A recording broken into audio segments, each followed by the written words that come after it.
Hi, so here we go again with Judith and Tatjana. And the Grand Prix is starting, the ISU Grand Prix of figure skating, and the pre-Olympic season is starting here at Skate America, and we are back with our preview. Yes, and we're back in Texas. Everything is familiar already. You can see the rink is just over there. Very nice and convenient for the skaters because the skaters hotel is right next to the rink. Yeah, that's very convenient for them. Also just talked with Ilya Malinin. He said it's great to be back here. Everything is already familiar. All right, let's start with the preview. And our first competition tomorrow will be the pairs. Right, so the pairs, we have the world silver medalists from Japan, Riku Miura and Ryuichi Kihara, who are back on the Grand Prix after missing it last year as they were injured. But now they're here, and of course they're like the top ranked team. Yes, and I think they're the heavy favorites for this event. Even though also their first event of the season, the Lombardia Trophy, they had a fall on the lift. Ryuichi was a little injured after that. They seem to have these kind of little problems every here and there since a few events. Yeah, but there will be some challenges for them, definitely. We have the Hungarians, yes. Maria Pavlova and Alexei Sviatchenko, who came off the win from the Shanghai Trophy. Yes. Also, this team beat Riku and Ryuichi in the free skate at the Lombardia Trophy. Overall, they were slightly behind, but they are very close. It's a very technically very solid team. Yeah, very consistent. Very consistent. Also, Shanghai Trophy, there were a few errors also even for them. I was surprised. But yeah, they have this sex bomb in the short program, a very unusual choice. They told me at Lombardia Trophy, of course, they're big fans of Plushenko's program, and they didn't know anyone else who did it, and now they're doing it. So it was an exhibition program for Plushenko, not a competitive. Exactly. Now we have it as a competitive program by the Hungarians. All right. Very strong short program we saw at Nebelhorn Trophy from Eddie Kam and Danny O'Shea of the United States, also US champions. What do you think we can expect from them? It's really hard to say because, as you said, they can be really good, and they also sometimes have error-ridden programs. So it's at Nebelhorn Trophy, Ellie wasn't really feeling so well. Yeah, she was sick. Yeah, so probably that was connected to the performance. So hopefully now recovered and ready. They definitely also podium contenders and want to do at the home event the best they can. We have this is a very strong pairs field, I just realized. We have Anastasia Metelkina and Luka Berulava, who won the silver last year at the Europeans, won everything in juniors. This year they are a full senior team. We haven't seen them though yet this season. No, they decided not to go to any challenger event, and they take it a little bit easier, and this will be their very first competition. We will see what to expect. I heard there were no injury issues or anything. They just felt at the end of last season they were a little bit burned out, so they wanted to take it a little slower this season and start with the Grand Prix. Yeah, so I think these four teams are the main contenders, but we have two very fresh, new-built US teams. Yeah, there was Alisa Yefimova and Misha Mitrofanov, who also were at the Nebelhorn Trophy, and yeah, she formerly competed for Germany, so it's their first international Grand Prix together, and also Katie Magbess and Daniel Parkman, who used to compete for Georgia. Yes, exactly. So these two teams weren't allowed to compete internationally last season, but had already some good US national results. Yeah, we will see what to expect from them. If they have a strong skate, they can maybe, both of these teams can maybe also challenge for the podium. Yeah. Yes. And we continue with the ladies. I still say ladies. Yes. Officially the women again. Yeah. And we have especially generally the US women have been so strong this season. They've been like the dominating nation so They far. won in the challengers. There was Amber Glenn won a challenger, and then there was Alyssa Liu and Alice Lynn Gracie, who is here. He will have her senior Grand Prix debut. She won the Nebelhorn Trophy, where she among others, beat Isabeau Levito, who's also competing here. Yes, and I think I thought about it this morning, maybe you can correct me. I think Elise Mingracie has the highest score yet of everyone this season. Could be, yeah. I think so, because she was a little higher than Amber Glenn at Lombardia Trophy. And she skated very well. She skated 2 clean programs at Nederland Trophy, yeah. Yes, and so she's definitely a contender.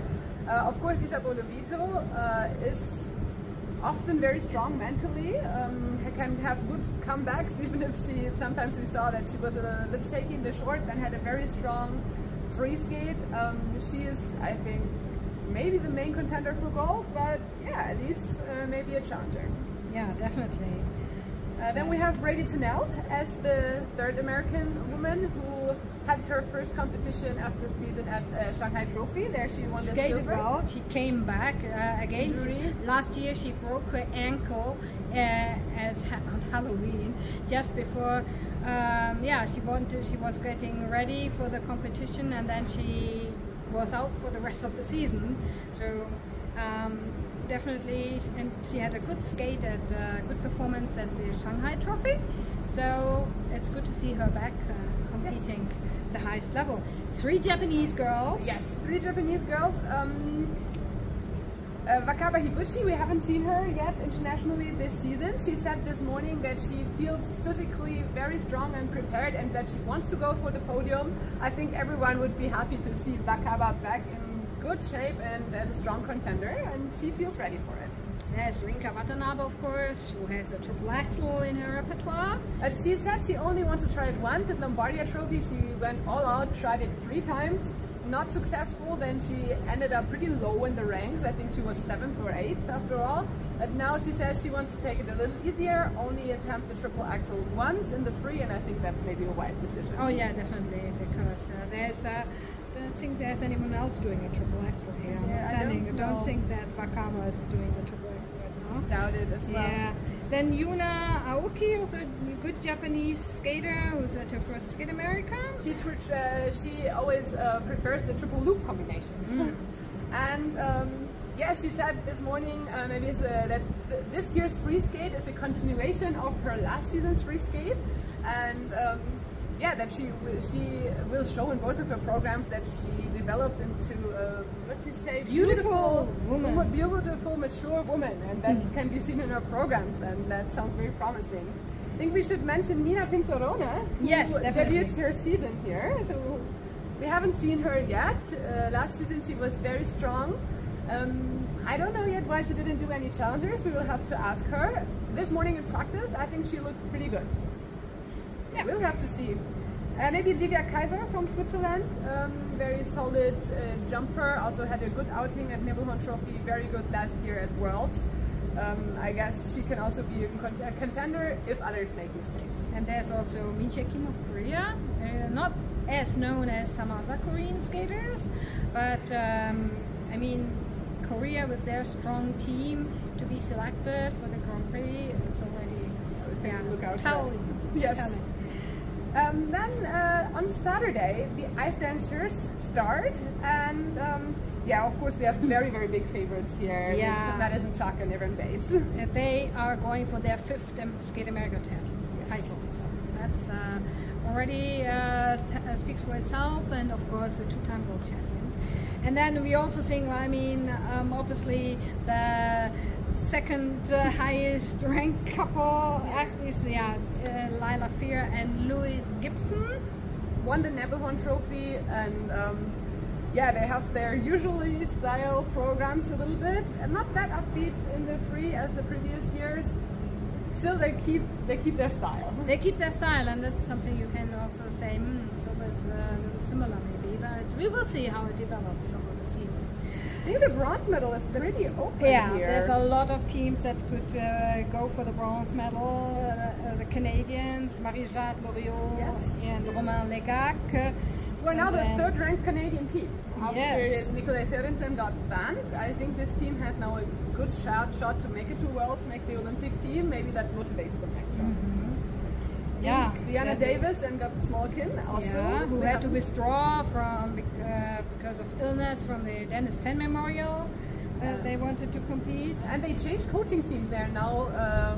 Montreal. In Montreal, and we haven't seen them skate yet since they did that one. change, so it's kind of interesting, I think. Olivia Smart and Tim Deek, I think they have a really interesting free program, the June program. Unfortunately, there was this very terrible fall on the lift. That's why in Nebelhorn Trophy they kind of were behind. But I wouldn't count them out. Yes. Also, Katarina Matskova, Daniel Matek, former junior world champions. They were already pretty strong already at the end of last season. They're developing young team, very strong. We'll have to see how they do here. And both American teams, both other American teams also are kind of strong. World junior champions, Leah Nesset and Artyom Markelov. And then the new team, Annabelle Morozov and Jeffrey Chen. Yeah, I saw them at the Lombardia Trophy and I thought they were very strong. They looked very well matched, despite only skating together for 3 or 4 months at the time. But they were very last call up because another pair, Isabel Flores and the boys called Ivan Desertov.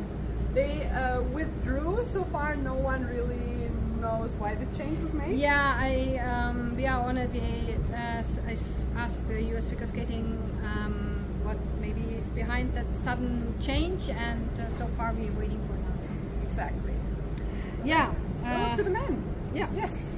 The men's event, of course, we also have a very, very strong favorite. I don't think. Actually, I can't see any scenario where Ilya Malinin is not going to win this, to be honest. I think this will be his 3rd consecutive Skate America title.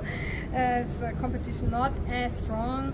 And Ilya said to us today in the mix zone that he's taking it a little easier, so he's not planning the quad axle as of now. Yeah. And I think, he doesn't have to. Yes. He doesn't. I said, you don't have to play your trump card right away, and he said yes. So exactly. Especially as Kao Miura, who is probably the second, technically his second strongest skater here in this field, he still seemed injured. He had a very rough outing at the Lombardia Trophy. Also, then he competed domestically, also didn't do well. And today in the mixed zone, I also understood it like he still skates with pain. He ended his practice a little early because of that, so he doesn't seem in shape. Yeah, he doesn't seem to be at the top, so that might be the chance for other skaters to rise to the occasion. Dennis Vasilyevs, of course. Dennis Vasilyevs had a super strong season so far. Yes, 2 events he did very well in Nebelhorn Trophy and Shanghai Trophy. In Shanghai Trophy, he even landed his quad. So, he is very well in shape, and he also said this 3rd competition, now he had more practice, he thinks it will be even stronger. Yeah, but he struggled a little bit with his size. Yes. Because it's the North American size ice is a little bit smaller. Not smaller, it's more narrow. Narrow, yeah. So, and that's for the skaters like Dennis, who is somebody who's really taking the space on the ice, is a little difficult to adapt. But he has another day of practice. Yes, and hopefully he can adjust. Would be a pity if that would cost him something here. A very strong outing at the beginning of the season we saw from Luca Bussa. He won the Cranberry Cup. And after struggling last season, he seems to be back in shape. He got the host spot here.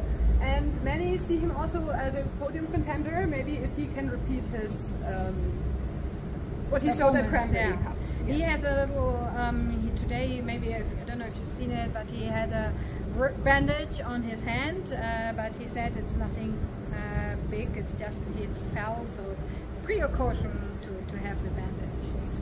Nikai Gatze from Georgia has good jumps. I think he's also this kind of skater. If a lot of other skaters make mistakes, he delivers, and get on the podium because he's not that artistic. But if others make mistakes and he can land his jumps, he's definitely a contender as well. And he was quite solid at the Dennis 10 Memorial Challenge. We have to mention Kevin Amos actually, so Kevin, no one knows. No one knows. It's always like you don't know what you get. It's like a mystery. It can be great, it can be not disaster, to be honest. We wish him all the best, that he can get his nerves together and that no catastrophe happens. All the best, and if he can deliver, then of course he's also a contender. Yeah, sure. He was the silver medalist last year at Skate America. He skated brilliantly. And maybe he can memorize that, have good memories of this event, and come back to is for. Yeah, do we? No, I think we. Yes. But that, we could maybe say Donovan Carrillo. Yes. He's like a crowd favorite and always happy to see this little sunshine on the ice. Yeah. So I think that was it. Exciting competition. Yes. So the first Grand Prix of the season.